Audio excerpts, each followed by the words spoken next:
Hey, Shalom, YAHAWASHI, Bahashim QADASH, RAWCHAA. Alright, first off, I want to give all praise to Yahawah, Bahashim Yahushai. Alright, Bahashim QADASH. Okay, double honors to the apostles and elders who teach and rule well. And salutations to the Akim scattered throughout the four corners of the earth, keeping his word in truth and sincerity. I'm just going to do a quick video going to something I read, which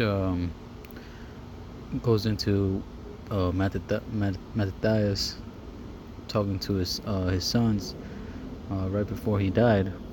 All right, which is a pretty, if you read it, it's a pretty motivating, what I'm saying, to what he was saying, and he made some good points, going into how you should trust in the Most High, and no matter what happens, or no matter what situation you're in, that you should always have faith and trust that the Most High is going to deliver you. All right, so I'm gonna read this. All right, so this is First Maccabees 2:49. It says, "Now when the time drew near that Mattathias should die, he said unto his sons, Now hath pride and rebuke gotten strength, and at the time of destruction and the wrath of indignation. Now therefore, my sons, be ye zealous for the law, and give your lives for the covenant of your fathers." All right, so now during this time, there were, they had, if you read the first few verses of the second chapter in First Maccabees, you could see that the rulers at that time were forcing the Israelites to pretty much sin against the Most High. To offer up sacrifices unto idols and all kinds of wickedness. All right, pretty much what the king had commanded in First Maccabees, the first chapter. Okay, because if you read First Maccabees, first chapter, it says that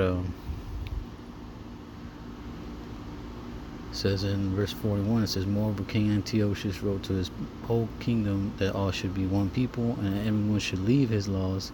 So all the heathen agreed according to the commandment of the king. Yea, many also of the Israelites consented to his religion, and sacrificed unto idols, and profaned the Sabbath." Okay, and then if you keep reading,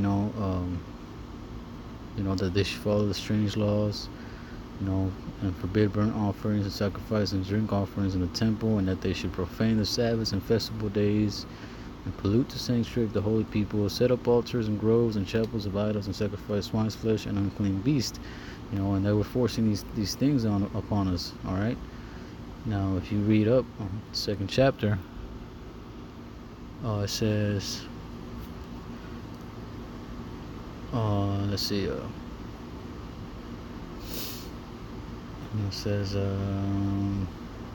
says right here, verse 15, "In the meanwhile, the king's officers, such as compelled the people to revolt, came into the city Moda to make them sacrifice. And when many of Israel came unto them, Mattathias also and his sons came together. Then answered the king's officers and said to Mattathias on this wise, Thou art a ruler, and honorable, and great man in this city, and strengthened with sons and brethren. Now therefore come thou first and fulfill the king's commandment, like as all the heathen have done." So he was trying to get them to do all that wicked things that they were forcing on them.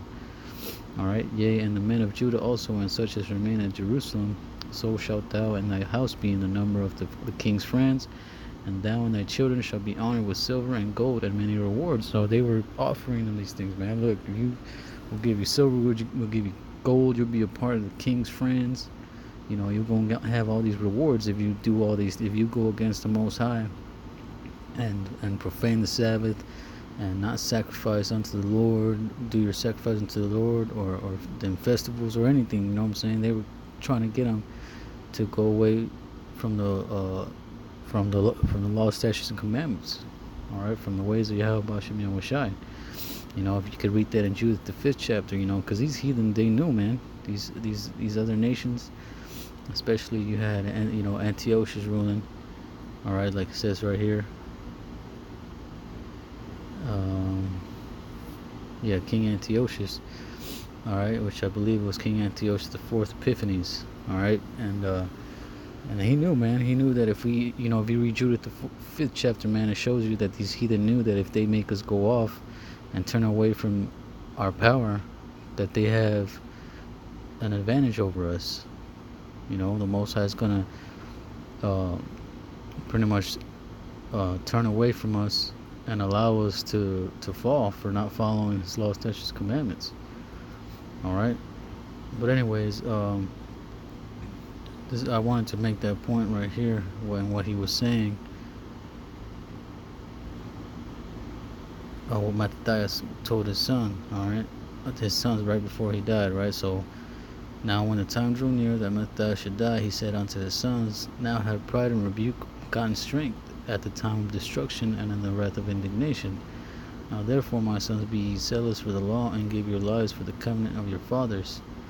Call to remembrance what acts our fathers did in their time, so shall ye receive great honor and an everlasting name." All right, and if you have a 1611 Bible, right there where it says, "In the time of our fathers," what acts our fathers did in their times, on the side it'll say like generations, in their generations. All right, verse 52, it says, "Want not Abraham found faithful in temptation, and it was imputed unto him for righteousness?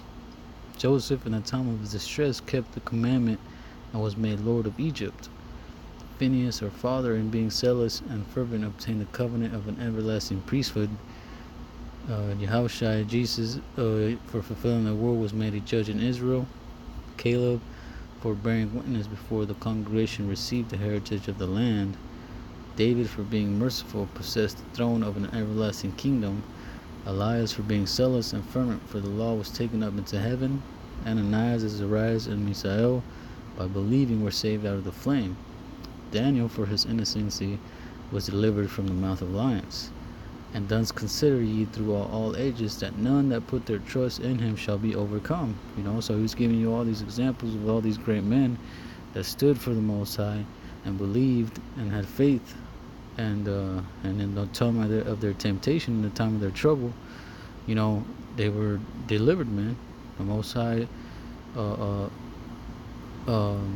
fought for them. All right.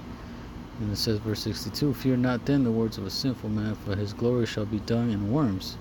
Today he shall be lifted up, and tomorrow he shall not be found, because he is returned into his dust, and his thought is come to nothing," man. And that's right, man. And we're in that time right now when Esau is ruling over us. He's got control of the whole earth, ruling in wickedness. And it's gonna be a time where we gonna be persecuted. And we're going to have to really have faith and trust in the Most High, man. That's why you got to pray and believe and trust that the Most High will deliver you in those times, just like these men.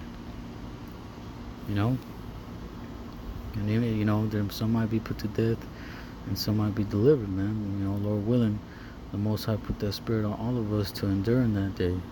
All right, let me get one more scripture,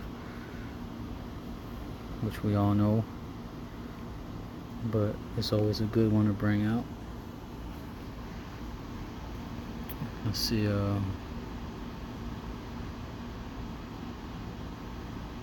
now this whole chapter goes into what we're talking about, but I just want to get one verse. Okay, yeah, since we're going into it, Sirach 2:10, which was what Matthias was talking about. It says, "Look at the generations of old and see, did ever any trust in the Lord and was confounded? Or did any abide in his fear and was forsaken? Or whom did he ever despise that called upon him?" And that goes into those examples that Matthias was given. These men were an example showing you that they trusted in the Most High and weren't forsaken or despised, because they called on him. Verse 11, "For the Lord is full of compassion and mercy, long-suffering, and very pitiful, and forgiveth sins, and saveth in time of affliction." All right, there you go, man. Woe be to the fearful hearts and faint hands, and the sinner that goeth two ways. So hey, you gotta trust in YAHAWASHI in those times, and even right now, in whatever affliction or trouble that we're gonna have to go through, that we are going through. So with that, I'm gonna say shalom.